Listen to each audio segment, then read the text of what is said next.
Hey guys, Huzzy here bringing you another video. Now welcome to technically I think is a challenger spectate. It might be Grandmaster technically, but the reason for doing one of these is two reasons. One, it's the beginning of the season and I want to climb quick.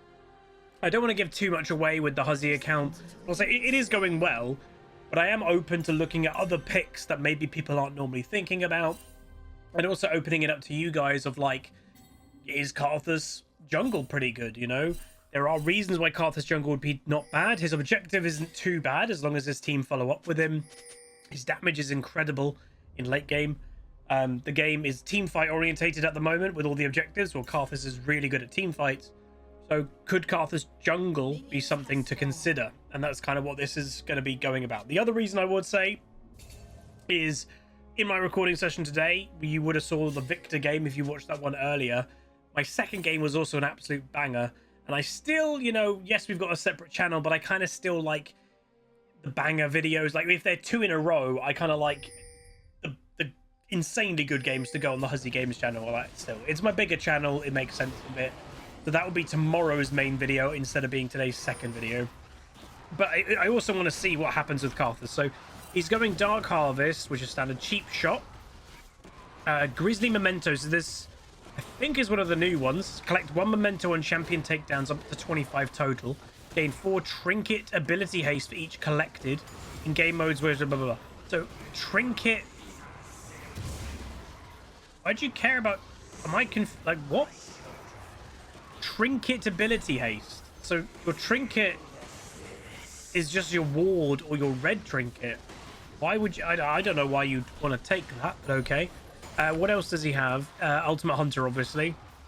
And then he's got Presence of Mind, Last Stand, and ability power, and then he has actually a flat health, not the scaling health, because the risk of Karthus, it doesn't, you know, he doesn't need health into late game. He scales like a monster. He needs to survive the early game. So he'd rather take more health now and try and help him get there, is the thought process. But he's against a Rengar. I think Natty Nat, by the way, I know the name. I think he's a pretty well-known Rengar player for many years, from my knowledge.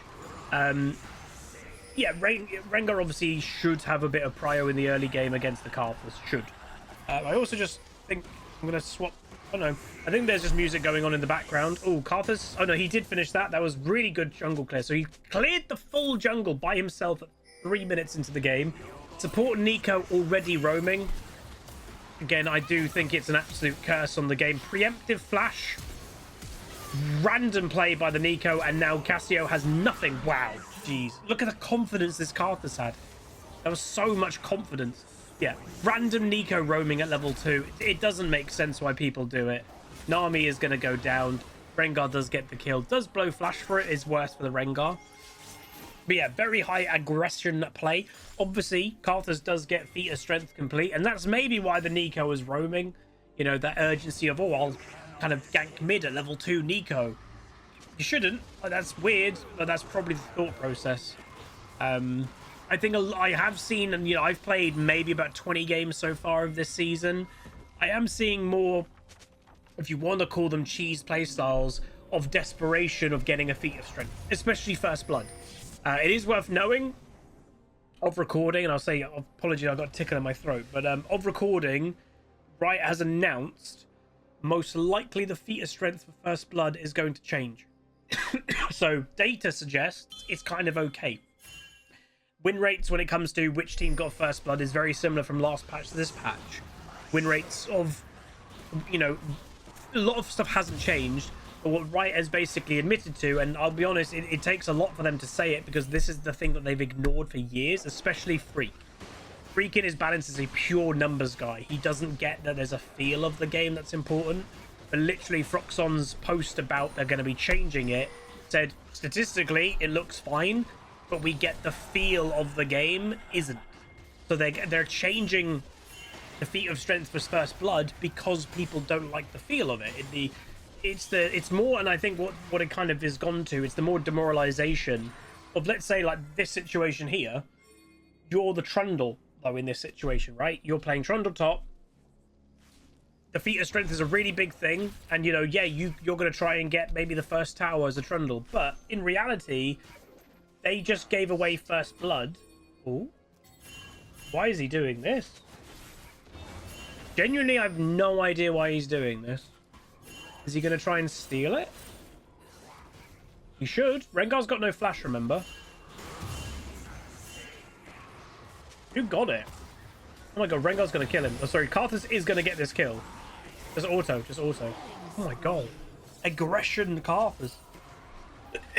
I've never seen such an aggressive Karthus before. And it's working. Again, we have said for a while, late game hypercarry champions are doing too much damage in the early game. Karthus is one of them. But yeah, the one thing that they haven't said, so they are fundamentally going to change that. I'm personally fine with the feat of strength system. I actually quite like it. I'm fine with first tower. I'm fine with the first epic monsters. But again, like I was saying earlier, the Trundle in this game's example, he has done nothing wrong at all. But his team has lost him the feat of strength for first blood when there is nothing he can do for that. The Trundle himself can work towards first tower. He can work towards helping for epic monsters, but he can't stop his team dying, and then that's completely gone. So the rumor, by the way, of what they might do, and they are actually doing this, and they get all three, so that counts for one. And Nico here again, by the way. Gangplank on Monster Array in health, and he will go down. If he can land one more Q, okay, big ultimate over the top. But yeah, this Nico is just focused on roaming and never being off.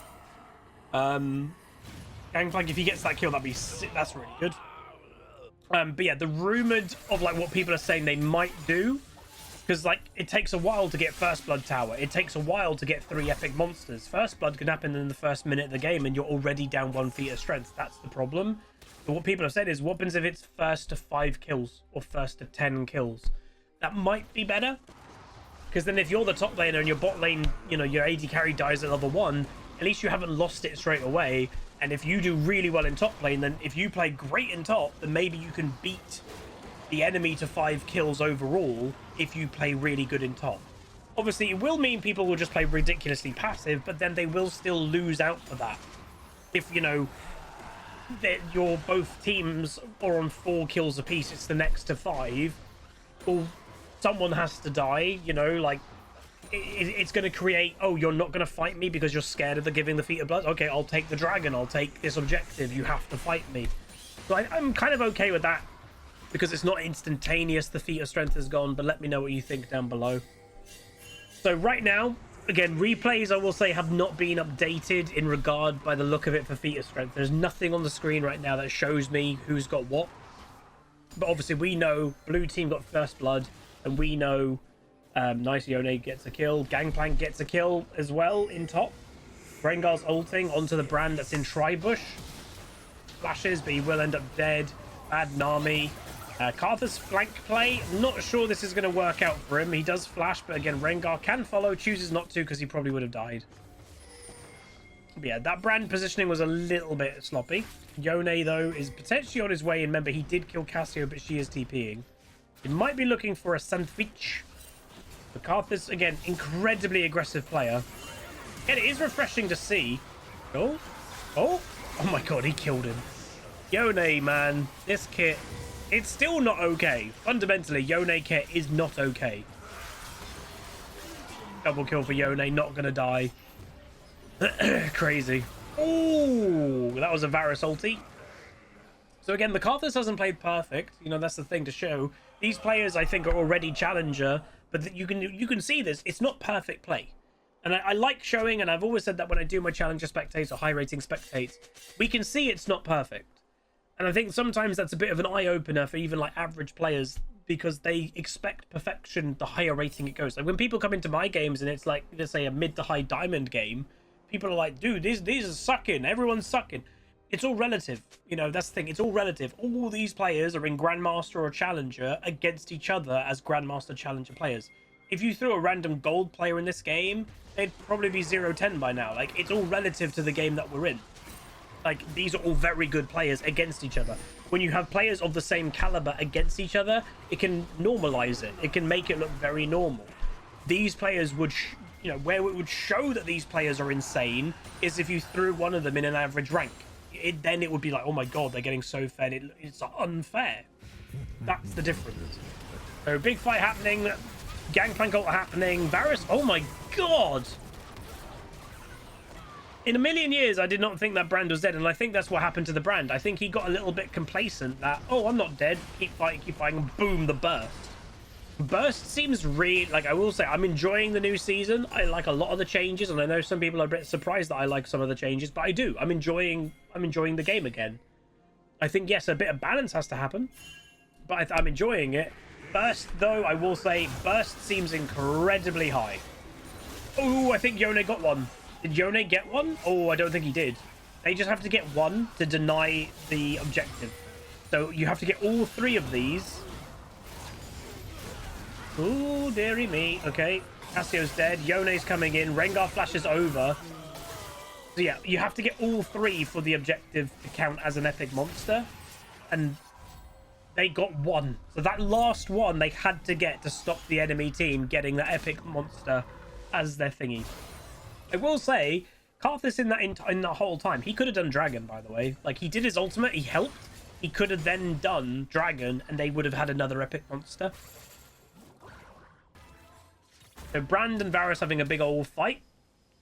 Interesting name by the Brand, has to be said. And now Dragon, he's now doing it, but this is a higher risk Dragon.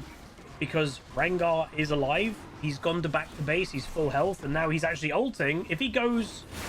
Oh, stolen. So again, if I'm roughly keeping track, so the first three Void Grubs the enemy team got, they now have a Dragon. So they have 2 out of the 3 epic monsters. The blue team has got First Blood, and that's it. They don't have anything else in terms of feat of strength. So the enemy team, again, the enemy team has to get First Tower. What's going on here? Oh, why did she steal it? I don't know. The enemy team has to get First Tower, obviously, to have any chance of getting it in general. And if blue team is not, what I would do as Yone, I would continue with these and actually kill that tower. That's what I would do right now. Karthus can cover mid. It's full health anyway, so it's fine. But then they get feat of strength if they kill the tower. Obviously, Gangplank, it is worth knowing. Maybe I'll have to look a little bit into it, because considering it'll be like a challenge or whatever Gangplank play, he's running Arcane Comet. I wonder if you take... Some Gangplanks might take Arcane Comet into really difficult matchups. Oh. And Karthus is right now really fed. This Karthus will kill the Rengar. I was going to say if he was accurate. Oh, he just gets him. He doesn't need to ult. But again, feat of strength, by the way, has been unlocked for blue team. They did get First Blood Tower, and they killed... obviously, they got First Blood, so that's 2 out of 3. So there we go. So they've got the Triumphant Boot upgrade, and then obviously when you complete 2 legendary items, you're then enabled to buy the actual boot upgrade. But these are still better than what the enemy team can even get at all. And then you get the upgrade here, and then you get to buy an even better version, which again, some of those versions, their actual uses, their passive uses, are very strong. Right now it looks like the Mage one is good. The Swifty ones, I think, are pretty good. And there's one more that people consider quite strong too. Oh, bad Q. Gangplank ultimate. Burn, no, burn. Nico is not dead, but he is. Yone is fighting Cassio. Just to say as well, by the way, we're in a challenger game. Cassio is a Yone counter. Yone is about movement. Cassiopeia denies movement. She's a very well-known counter to Yone. But again, countering Yone is... it's not a real thing because this kit's so overloaded. But this Karthus, like, what I really am interested in, again, will I be playing a Karthus jungle game in the next couple of days? I think so from watching this, because I think for me, one thing I struggle with, I keep saying the point that late game champions are really strong in early game now, but when I play a late game champion, I still play quite passive. This game is just showing how aggressive you can realistically play. Like, it's surprising. The Karthus at level 2 or level 3, whatever it was, he went for the First Blood double kill. He knew he's strong. He's not just, oh, I'm really weak, I won't fight anything. No, he's just going in. It's crazy. It's good to see. It's opening my eyes a little bit, and I'm hopefully a few of you guys watching as well are like, damn. So obviously, build-wise, Blackfire, standard item for Karthus, very good build. Obviously, burn champion. He does constant tick DPS if he's in the middle of the fight. So very good to have burn items. Obviously tier 2 boots as well, but then having that early oblivion, because if you look at the enemy team, they do heal a lot. Trundle heals a lot. Rengar heals a lot. Cassio, I think, heals. Varus can heal if he goes, you know, Blade the Ruin King, but he's doing the lethality build. So a decent amount of healing. Yone gets another kill on Cassio, by the way. Jesus. Crazy, man. Absolutely crazy. So Karthus doing a nice deed to the Gangplank. Obviously, it's worth knowing with the teleport change, there are some people that have adjusted and like, oh, teleport isn't amazing anymore in early game. I'm going to commit to going Ignite to help my lane phase. Gangplank has done that. Where, you know, the Trundle has stayed with TP. And again, TP isn't just flat out garbage. It's still TP. It's still good. It still gets you to another point of the map and maybe surprise people. And, you know, in one aspect, teleport has been buffed that you can actually, from the beginning of the game, teleport onto minions and stuff. Boom. Oh! He just got a quadra kill. Quadra kill at 16 minutes. Not many champions can do that, but Karthus can because he can hit everything on the map with his ultimate. So he obviously killed the Nico that was low health after the fight, and he obviously killed the Trundle that was fighting the Gangplank. I think we'll be... I've not played a jungle game yet, I don't think, this season. I've been playing mainly mid and then a bit of top. I think maybe this has given me the itch to do a Karthus jungle game. I did see today a Karthus mid. It didn't do very well. Again, I think fundamentally Karthus is not a mid laner anymore. He cannot survive the role. That's the problem. Jungle gives him that kind of security of power farming, but in safety. That he's not, unless a jungler is permanently invading him, he knows he can just farm his own jungle. Like, that's a default he can do. Where in mid, there is another champion always against him, and he will struggle against that. You know, if it's an assassin, he's going to struggle. If it's like a Victor, he'll probably still struggle. So, jungle, I think, is his home. I think the only other lane that I would say, realistically, I would recommend, if you're like, oh, I don't want to play jungle, where could I play Karthus? What bot lane? Playing him as a bot lane carry is completely viable. A lot of mages are more viable in bot than they are in mid. And to be honest, like, we played our Mel game. The more I was thinking about stuff, just judging off her kit and how it works, in the fact that she can reflect projectiles and everything, a lot of supports have big projectiles. She could be better as a bot lane carry than a mid lane carry. I do also see people playing her as a support, but in terms of her carry roles, yeah, I could definitely see her being a bot lane carry. But the thing is, Riot themselves, you know, you've got a bot lane carry this game, and a mage, Brand. Oh, is he helping with the Trundle? Yeah. Nice. The thing is, and Riot have actually said this themselves. Medjay, by the way, by the Karthus, Zonya's second item for protecting a little bit KDA because he's going Medjay's. And it's still a good item on Karthus. When you're in your E, you press Zonya's, your E is still doing the damage around you, and the Rengar's going to jump on your face. So it is a good item purchase. Not just KDA protecting, but there is a little bit of that. But Riot themselves have actually said that they had metas, like a year or two ago, that they did encourage mages to go bot, like massively. And they literally said the bot lane players hated it. Like, the player base was not on board. Even though by design, it would make sense. And I think, again, I'm probably partial to blame. Like, I'm trying to be more open about changes. I'm happier this season with a lot of the stuff. But a lot of players hate change in any regard. Look at this Karthus damage. A lot of players just do not like change. And that's GG. Dude, so can you play Karthus? Is he still a good pick? Yeah. He looks pretty strong, but you have to be... So two things with Karthus, very clearly. You have to be confident. Like, that Karthus going for that early double kill, I never expected that to happen. He aggressively flashed. He took the fight. I'm going for this. Confidence, but also accuracy. If you don't hit your Qs, you're not going to do any damage. So you do need to be good. You do need to hit those Qs, but confidence is definitely part of it too. But yeah, let me know what you think. I think in the near future, maybe tomorrow, maybe, we'll do a Karthus jungle game. But yeah, like, comment, subscribe. See you guys next time. Peace.